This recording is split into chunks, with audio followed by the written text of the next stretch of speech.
Գյուրջան Կասկադ, հասանելի բնակարաններ 65 ամիս մարման ժամկետով։ Մեծարգո պարոն վարչապետ, այս զեկույցի համար շնորհակալություն, մանրամասն թվերը ներկայացնելու համար։ Թվերը շատ համոզիչ են, բայց 1-2 հարց փորձենք քննարկել ավելի ճիշտ հասկանալու, ըմբռնելու եւ նաեւ արդյունավետության խնդիրների քննարկելու նպատակով։ Մասնավորապես դուք նշեցիք զեկույցում, որ 100 միլիարդ դրամի գյուղատնտեսական ծրագրերի ֆինանսավորում ենք ունեցել, շատ կարևոր է հասկանալ դրա արդյունավետությունը, որովհետև մենք վերջին տարիներ գյուղատնտեսության զարգացման տեմպի իմաստով բավականին խնդիրներ կան, այսինքն մենք այն տեմպը, որ նախատեսում ենք ունենալ գյուղատնտեսության մեջ, մասնավորապես ընդհանուր տնտեսական աճին համարժեք, ասենք 5%, 7%, դա տեսանելի չի առայժմ, եւ նման լուրջ ներդրման արդյունքում պետք է որ տեղաշարժեր լինենք։ Խնդրեի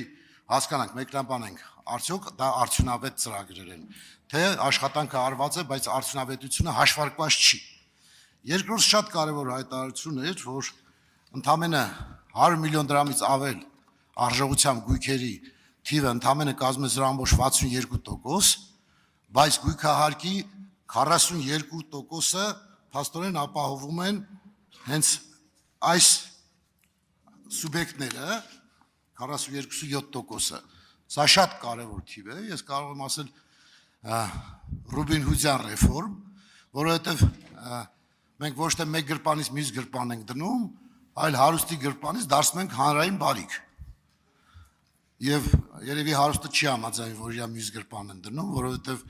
խիստ թանկ կապիտալից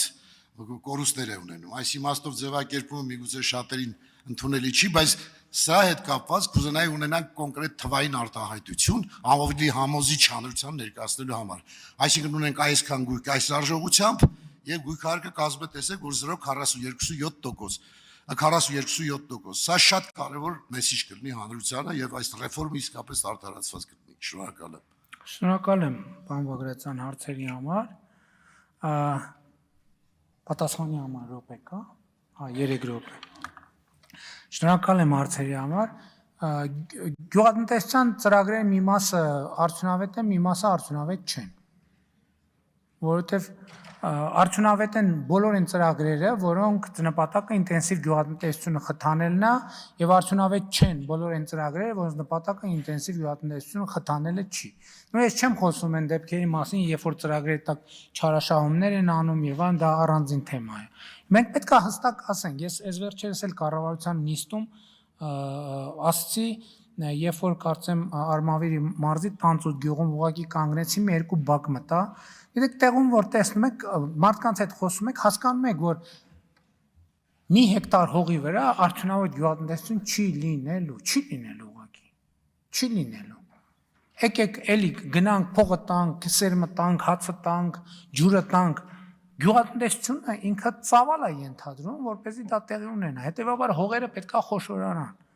Բայց մի հեկտարի վրա աշխատող գյուղացին ինչ անի։ Մի հեկտարի վրա աշխատող գյուղացին էլ պետքա մենք իրան պատրաստենք շուկա լինի, աշխատանքը լինի, ուրիշ գործով զբաղվի։ Էսա լուծում, ուրիշ լուծում չկա։ Որովհետև ես այն տունը որտեղ մտա, այդ մարդը մի հեկտար հող ուներ եւ վաղուց չէր մշակում։ Ես իրան փորձում եմ համոզել, ասում եմ, բաս այն ծրագիր կա, մշակեք, էս արեք։ Տեսնում ենք բոլոր մարդիկ հնարավոր նախկին ծրագրերից օգտվել են, բայց դրա արդյունքում հայտնվել են սև ցուցակներում։ Չկա տենց բանաձև, որ իրանց պետք է այդ բանը տա։ Հաջորդը անշարժ գույքի հարկի հետ կապված այդ թվերը ես կադաստրի կոմիտեին գրեցի, որ դա սենսացիոն թվեր են իրականում եւ ճիշտն ասած Եվ ինքը ես նոր տեսա բացվածքը ուղարկել, ես դեռ չեմ հասցրել բացվածքը ուսումնասիրել, բայց էդ է, ես նաև հասկանում եմ հիմա, եթե այս թվերը հաստատենք եւ վերահաստատենք, այդտեղից նաև պարզադառնում, թե որտե է աղմուկը։ Որտեւ այդ 0.62%-ը նաև երկրի փողի երևի մի, չգիտեմ, 50%-ին է տիրապետում։ Բայց ես համաձայն չեմ, որ հարուստը չի համաձայնվի, որ իր աջ գրպանից ձախ գրպանն է դնում։ Որովհետև այդ հարուստի ճոխ մեքենայի համարել ենք, չէ՞, ճանապարհ սարքում, ի վերջո։ Այդ հարուստի տան ճանապարհն ենք, չէ՞, լուսավորում։ Հա, շատ լավ, ինքը 500 մետր ինքը անում է, լավ մի կիլոմետր է ինքը անում, բա մնացած 30-40 կիլոմետրով է անում։ Հա, չէ նկատի ունեմ այդ նույն բոլորն են օգտագործում։ Ես այդտեղ ուրիշ տրամաբանության մեջ եմ դնում, որ ասելու, որ այդտեղ այն մեր եկամտային հարկի հետ կապված, որ մենք ասում ենք, ընդդիմության ներկայացուցիչները, այսօր պատգամավորներ կան, ժամանակ ցույց էին անում, մայթում այդ հարցը քննարկել ենք։ Դա հասել է իր նպատակին։ Եվ աղմուկի տեղ չկա։ Եվ ի վերջո, հարգելի գործընկերներ, ի վերջո ես այսօր առավոտը նստած եմ բանում,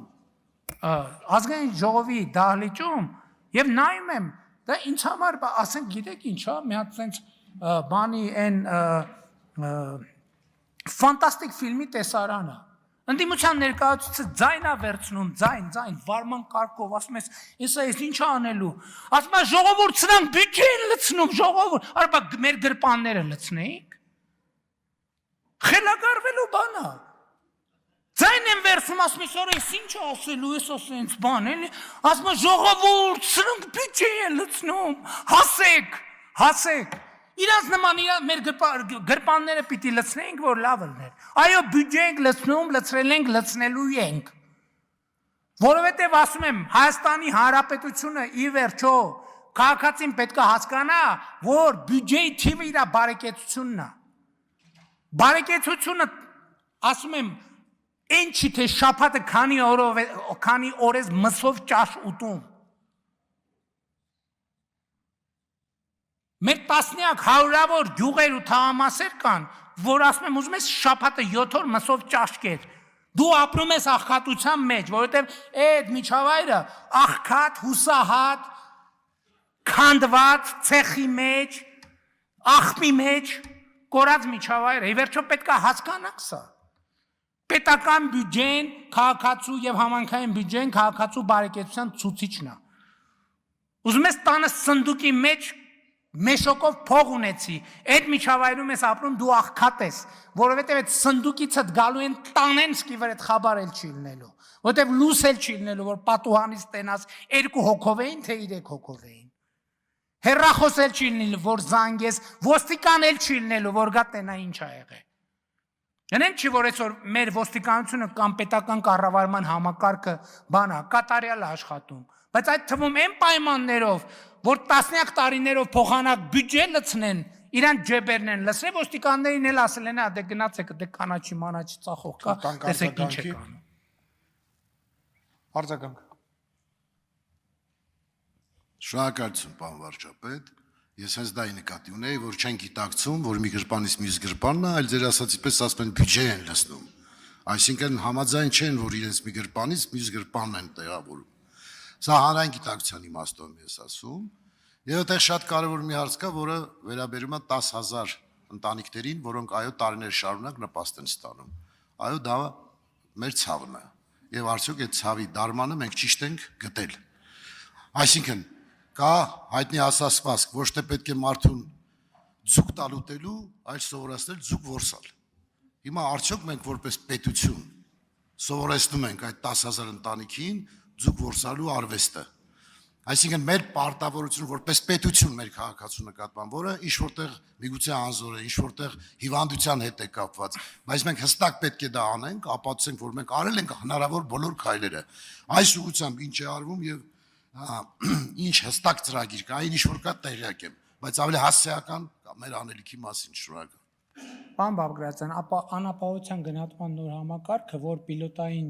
եղանակով արդեն կիրառվում է մի քանի 2 մարզում է կիրառվում, ամբողջը դրա մասին է, որ մարդուն մենք անընդհատ դրդում ենք, որ ինքը գնա աշխատի եւ ապրի։ 1, 2, 3 ուղեկցում ենք կրթական ծրագրերով եւ այլն աշխատանքի առաջարկով եւ այդպես շարունակ։ Եթե չի անում, մեր կանխավարկածն է, որ այն մարդ ուրիշ եկամուտ ունի, դրա համար էլ չի անում, հակառակ դեպքում մարդին չի հրաժարվում աշխատել։ Հաջորդը, ես մի խնդրանք ունեմ մեզ բոլորից եւ ինքս էլ փորձում եմ ինքս իմ մեջ դա փոխել։ Տեսեք, մենք միշտ ասում ենք հանրային գիտակցությունը եւ նկատի ենք ունենում ինչ որ ուրիշ տեղ գտնվող ինչ որ մի բան։ Հանրային գիտակցությունը մենք ենք։ Ես եմ, դուք եք, երրորդն է, չորրորդն է, այդ թվում հանրությունն է, այդ մենք ենք։ Որովհետև մենք ովքեր ենք Ժորժ ջան, մենք հանրության մեջից այստեղ հայտնված մարդիկ ենք։ Հա 7 տարի է մենք այս կարգավիճակը ունենք, բայց դա չի նշանակում, որ մենք դադարել ենք հանրության մաս լինել։ Եվ հանրության մտածողության բոլոր այն հնարավոր կետերը, որը բարելավման կարիք ունի, առաջինը մեր գլխում է, մեր մեջ պետքա դա փոխենք, որ հանրության մեջ էլ փոխի։ Հանրությունը, մենք էլ հանրության առաջնորդությունը ստանձնել ենք։ Ուրեմն եկեք անենք այդ առաջնորդությունը։ Ոչ թե ամեն անգամ մտածենք, վայ, բա, եթե մենք համոզված ենք, որ մենք ճիշտ բան ենք անում, իսկ մենք համոզված ենք, այդ գույքային հարկի հետ կապված ինչքան սենց անընդհատ ամբողջ սոցիալական ցանցում, քաղաքական թիմի ներսում, քաղաքական թիմից դուրս, բայց մենք էլի ուզում եմ հասկանանք, պետական եւ համանքային բյուջեն այնա թե մարդը ոնց է ապրում Հայաստանի հնարավոր չի, որ պետական բյուջեին քիչ փող վճարես եւ լավ ապրես, չի կարա այդպիսի բան լինի, չի կարա ուղղակի այդպիսի բան լինի։